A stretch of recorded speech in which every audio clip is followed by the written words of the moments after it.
So hello, everyone, and welcome to the Office of the State Fire Marshal's Community Wildfire Preparedness and Mitigation webinar. My name is Kara Garrett, and I will be the moderator of this series. This webinar will last about 30 minutes and will be recorded. Please type any questions into the Q&A portion of the screen, and we will answer them as quickly as possible.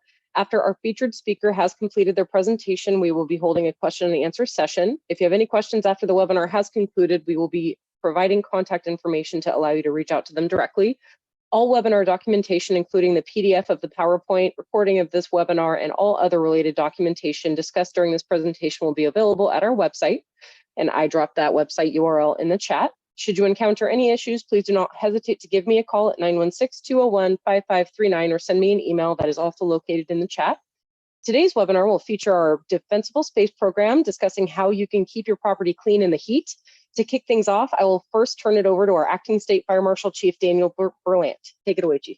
Great. Thank you, Kara, and good morning, everybody. Thank you for joining on this continuation of our webinar series, where we really try to take time to talk with all of you on latest issues or happenings within our division. And defensible space is absolutely a critical component of the state's wildfire resilience strategy and how we help ensure that our homes, including all of us on this screen, are prepped and ready for the peak of fire season. And in reality, defensible space is a year-round activity. I can tell you from the weekends and hours of hard work to keep the defensible space around my home, it really is a year-round activity. But how do we ensure that during high fire times of the year that we're maintaining that defensible space, but also balancing the risks that can come with some of the methods that we use to create that defensible space? And so I'm really excited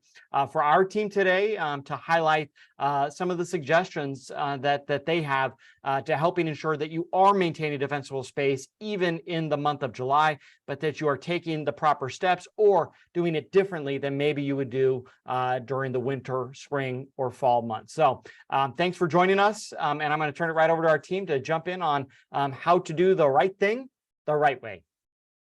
Thank you so much, Chief Berlant. My name is Natasha Fouts. I'm a fire prevention specialist with the Defensible Space team. I just first of all want to say thank you so much for everyone who's joined us. I'm really excited to be presenting today and talk about a topic that I'm really passionate about, and that's defensible space. And more specifically, today I'm going to be talking about don't do the right thing the wrong way, defensible space and keeping it clean in the heat. So as Chief Berlant mentioned, this is a really important topic. Defensible space is very important for protecting your home and structures for wildfire, but you want to make sure you're doing it the right way. I'm just going to start off by talking about a slogan. A lot of us have probably heard, one less spark, one less wildfire. So every year wildfires are sparked throughout California by people trying to do the right thing the wrong way. And CAL FIRE, our engines, every year they're responding to fires that are started by people using equipment the wrong way. So I just want to start out with a few examples throughout the state of California in the recent years that have sparked wildfires. So here you can see we have a fire that was sparked by someone using a lawnmower. And as you can see, there's a bunch of dry grass. And it's not just using the equipment the wrong way. You also want to make sure you're maintaining your equipment. So here we have a grass fire that was started with mechanical issues from the lawnmower. And weed eaters are also can also start fires. Here we see a grass fire that ignited a fire next to a home. And lawnmowers, like I said, it's not just the maintenance, but it's also using the right tools. So here you can see there was a fire started by a riding lawnmower mowing dry grass. And with mowers, also with weed eaters, like I said, it's important to maintain that equipment. Here we have a fire that was started just this year in May by an unmaintained weed eater. So are you doing the right thing the wrong way? Knowing the right way to operate your yard equipment can prevent wildfires from sparking on your property. And whether you're working to create defensible space, just mowing the lawn or pulling your dirt bike over to the side of the road, if you live in a wildland area, you need to use all equipment responsibly. As you can see, 95% of wildfires are caused by people. And here you can see a graph of this is fires by cause and CAL FIRE's response area. And pretty much every year we respond to over 300 fires that are caused just by equipment use alone. So like I said, it's not just the lawnmowers, it's also the weed eaters, the chainsaws, the grinders, welders, tractors, and trimmers. All these can spark a wildland fire. So you want to make sure you're doing your part the right way to keep your community safe. So next we'll go into equipment use. Knowing the right way to use equipment will ensure you're keeping it clean in the heat. Something really important to consider is the right time of day. So you want to make sure you do all that yard maintenance that requires a gas or electrical motor before 10 a.m. So in the morning time is best because that's when that relative humidity is higher. There's a less chance that if you do create that spark, it's not going to start a fire. So you never want to be using that equipment in the heat of the day or when the wind is really blowing. So you really want to make sure that you're taking into account your surroundings, the time of day before you go start working on that defensible space. It's also really important to use the right tool. Lawnmowers are designed to mow lawns, so you never want to use lawnmowers in dry vegetation. Dry grass can get packed in the mower deck, which can result in the lawnmower catching fire. And also, if that dry grass builds up in that mower deck, if it goes into the muffler, it can catch fire, fall out, and set vegetation on fire. So we don't want to see this the wrong way, using that lawnmower on the dry grass, but they're called lawnmowers for a reason because they're meant to be used just on green lawns. If you do have that dry grass and weeds that you do need to cut to get that defensible space, you want to use a weed eater, and you want to make sure you're using that the string and the trimmer. They do make those metal blade attachments, but if you're cutting in dry grass, you don't want to use those metal blades. All it takes is that one spark. You hit a rock with that metal blade and start a fire. So here's an example of someone that, they've done their defensible space. Here's before they started. They got their weed eater ready. They're going to get their defensible space done, but they're going to do it with the right tool at the right time of day, so they're able to achieve that, but mitigate their risk of starting a fire.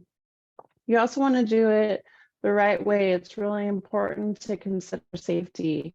So before you begin working in an area, you want to remove any rocks that might be hidden. All it takes, like I said, is that metal blade to strike a rock, and also to prevent injuries from flying objects. So if you pick up those rocks and sticks and toys before you begin, there's less chance that something's going to fly up and hit you.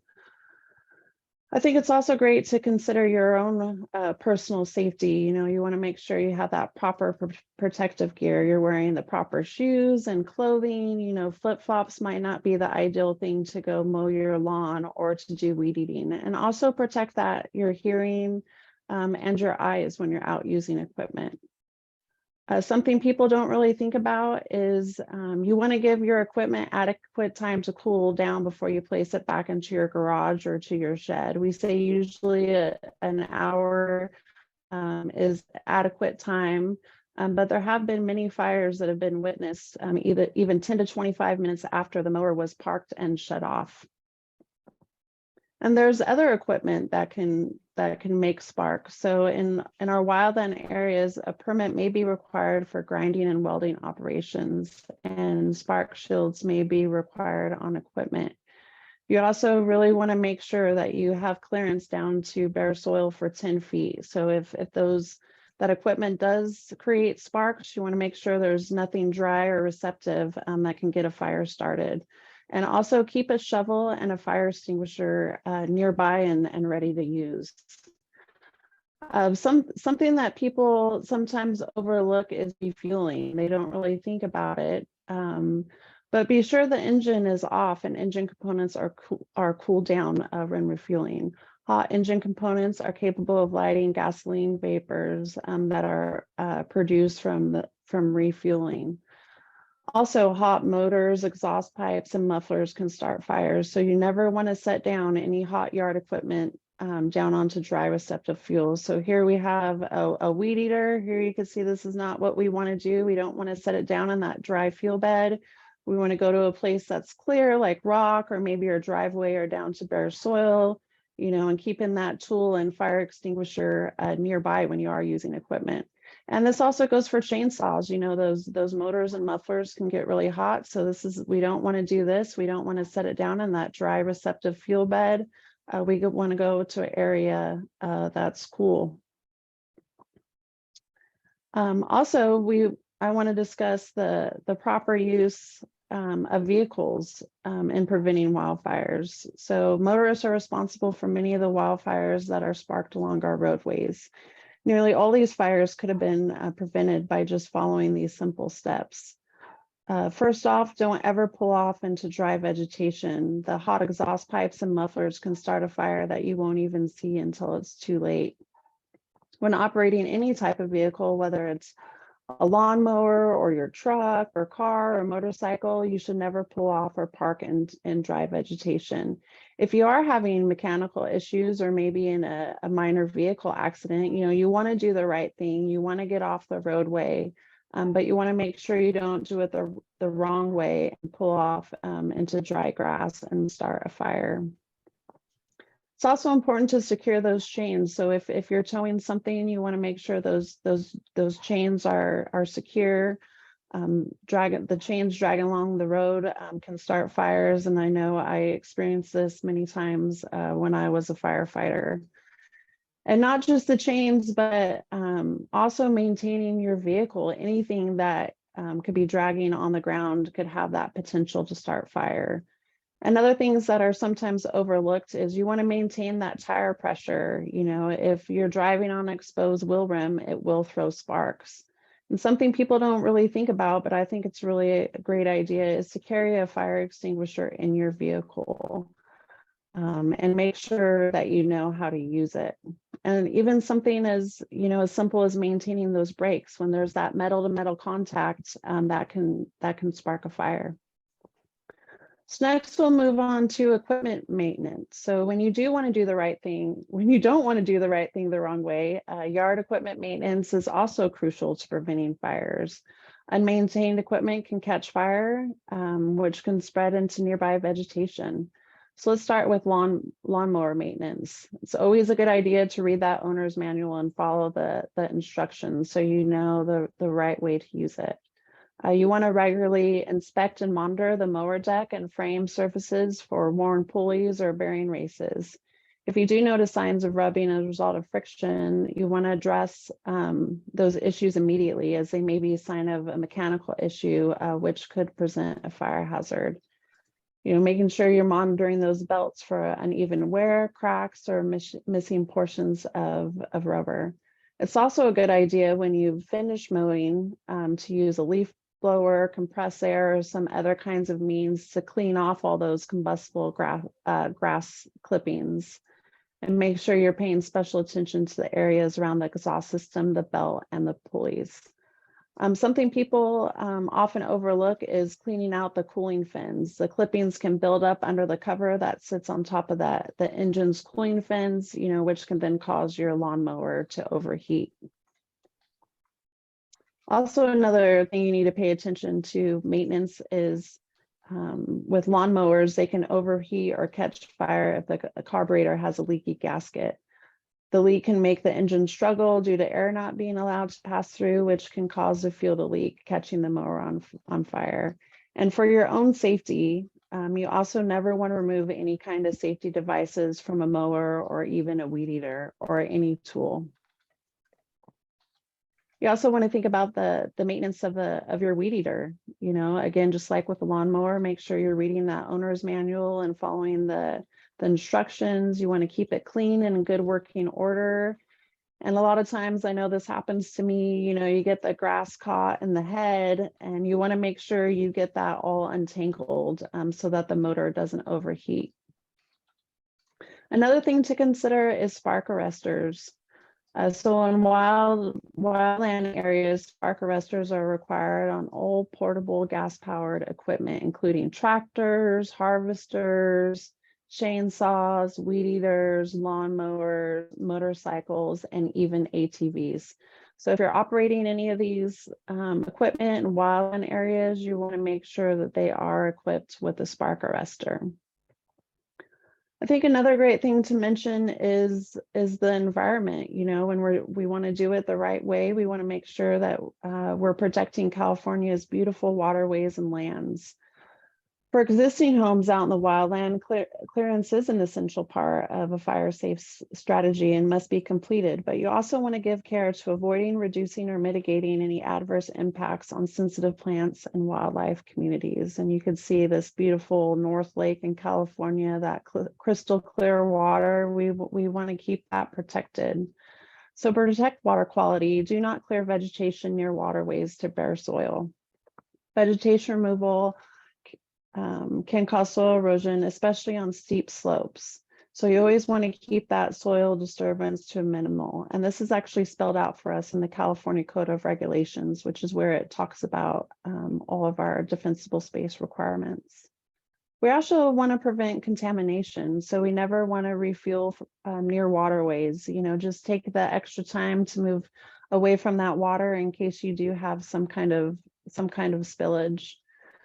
You also don't want to spray any dangerous herbicides near live water, shallow water tables, or riparian areas. And something people don't think about, you know, and the public may not be aware, but when we're out on fires going throughout the state and we're moving from one fire to the next, you know, we take the time to decontaminate our equipment, our engines, our bulldozers, and give them a weed wash because we want to take those steps to minimize the spread of flammable non-native grasses and weeds and invasive species. So maybe if you finish your defensible space and you're gonna take your mower or weed eater over to your in-laws house to help them out, you want to make sure that you're doing your best to decontaminate your yard equipment if you are planning on using it at another location. And recently in the news, there was a great example of doing the right thing the wrong way. A family in San Diego received a hefty fine for clearing brush in a nature preserve behind their home. So they really were trying to do the right thing and, you know, get their defensible space. But it's important, you know, that you want to protect the environment and get permission if you want to remove or do any kind of defensible space on land that doesn't belong to you. Also want to go over some common defensible space mistakes. I worked for 6 years as a defensible space inspector. And, you know, I saw most of the people out there, they were really trying to do the right thing. Most people in California know that maintaining defensible space 100 feet around their home is required if they live in CAL FIRE's response area. And it also increases their home's chance of surviving a wildfire. You just want to make sure you aren't doing the right thing the wrong way. Something I think is really important to focus on, I know, especially for me in my own home, is focusing on that first 5 feet, which is what we now refer to as zone 0. So research has shown over and over again that the first 5 feet around your home is the most important. Keeping the area closest to buildings, structures, and decks clear will prevent embers from igniting material that can spread the fire to your home. Research is also showing us that those flying embers are responsible for the majority of homes destroyed by wildfires. So this is something really important. And if you want to do the right thing, you really want to focus on these first 5 feet. Using hardscape like gravel, pavers, or concrete is ideal. Very important. You don't want any kind of combustible bark or mulch within that 5 feet. You also want to make sure you're removing all dead and dying plants and weeds. And something I like to talk to people is really not just within the first 5 feet, but within the first 30 feet. You know, you do your work, you weed eat it down, you get all that grass cut, but you're really just rearranging the fuel. It's really important that you rake and remove all of those weed trimmings and leaves, pine needles, everything away, and especially in that 5 feet.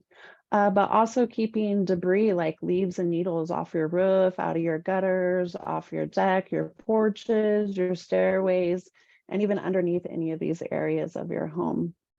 You also want to remove all branches within 10 feet of your chimney or stovepipe outlet. Also limit those combustible items like outdoor furniture and planters that we store on our deck. You know, a lot of times people have some really great setups on their deck, and that's great, but you know, think about limiting those combustible items, or maybe replace your outdoor wicker furniture with something that's metal and non-combustible. And another good thing is to really relocate that firewood and lumber to zone 2. Another thing research has really shown us is how important having combustible things attached to your home, how those can, if those catch on fire, they can easily catch the home on fire. So if you replace combustible fencing, gates, and arbors attached to the home with something non-combustible, that can really save your home. And it could be something just as defensible. If you have that wood gate that's attached to your house, replace it with a metal gate, or just replacing that first section of your wooden fence with something that's non-combustible. And you also want to consider relocating garbage and recycling containers, and really anything that is combustible outside of that 5-foot zone. I know I just recently had a cousin that was evacuated here in California, and she called me, and that was the first thing I said is take a look at that first 5 feet and move, you know, kids' toys, anything that you have that those embers can start on fire and then spread to the home. Another thing to think about is firewood. You know, I always say it's never a good idea to store firewood next to your home during fire season. You can see these examples here below with, you know, we see this where there's people use their firewood kind of to create a fence. They stack it right up against the house, and it's just kind of like setting kindling next to your house. You know, it's dry, receptive fuel that embers can ignite. So CAL FIRE requires that firewood should be stored at least 30 feet away. If you're unable to do so, you can still store it there, but in that case, it must be completely covered in a fire-resistant material. And these are starting to become more available at the local hardware stores, but you can also order them online. And then if you do have those piles relocated more than 30 feet away, you also want to make sure that you clear 10 feet around those piles down to bare mineral soil in all directions. So yes, good idea. Don't store wood piles next to your home. I also have seen people store them right next to their propane tanks. Clearance around outbuildings. This sometimes is just kind of like an afterthought. People don't think too much about, but research has shown that if you have an outbuilding close to your home and it catches fire, then it greatly increases the chance of your home catching fire. So outbuildings do require a 10-foot clearance down to bare mineral soil and no flammable vegetation for additional 10 feet. So here you can see, here we have this shed. It's near their propane tank and near the house. So by relocating these combustible items, getting them all moved away and clearing down to bare dirt, kind of like I talked to, this should be about 30 feet all around your house. You want to rake all those trimmings away, and this can reduce your risk of the shed catching fire and then spreading to the home. And speaking of relocating hazards, you know, you want to do the right thing, and you want to maybe relocate your shed further away from your home, or move your firewood, or find an area to keep your landscape debris until you can burn it or remove it. You just don't want to do it the wrong way and relocate those hazards so they become a hazard for your neighbors. So you don't want to just consider, you know, relocating hazards away from you. You also want to consider not creating a hazard for your neighbors. As I always say, it really takes whole communities working together to really make their communities safer.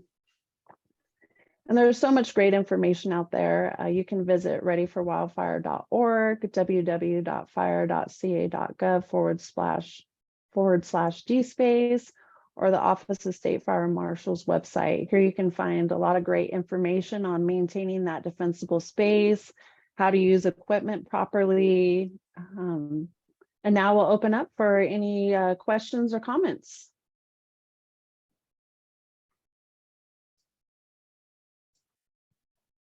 And there is a question in the question box. Do you have a type, name, or trade name for fire-resistant materials to use as flexible wood, pile coverings, or better yet, even a temporary, easily deployed covering for decks? Let me bring that up real quick so I can see it.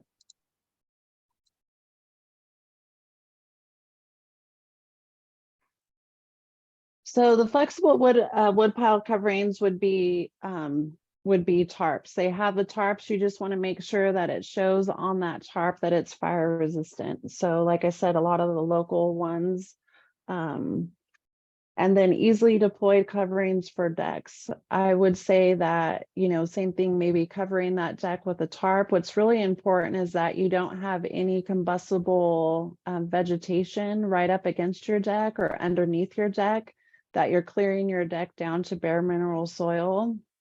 And what research has shown is just by replacing the first couple boards where your deck meets your home with something non-combustible, you know, you may not be able to replace your whole deck, but just replacing those first couple boards or putting up a metal flashing can really help to lessen that hazard of having a combustible deck attached to your house. I've also seen where people they enclose the bottom of their deck and they use something like cement board or something that's non-combustible, but you want to make sure if you do that, that you have some kind of opening so you can still access down there, because debris can still fall from the top between the cracks. And you also want to make sure that you have proper ventilation down there so you don't have any issues with mold or moisture buildup. I hope did that answer your question? We will be sharing this presentation in a PDF form. So everything that you saw in my presentation will be available by PDF. And Kara also posts these videos when we're done on the Office of State Fire Marshal's YouTube page. So if you want to share it with friends or family, we encourage you to do so.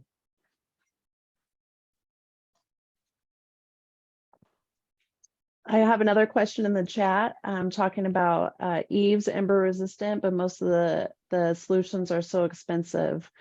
I myself have unenclosed eaves, and I have looked into enclosing those eaves, and it can be costly. Right now, we don't have any kind of fire resistant paint or gels or anything that has been researched that is really useful, because you have to take into consideration weathering, stuff like that.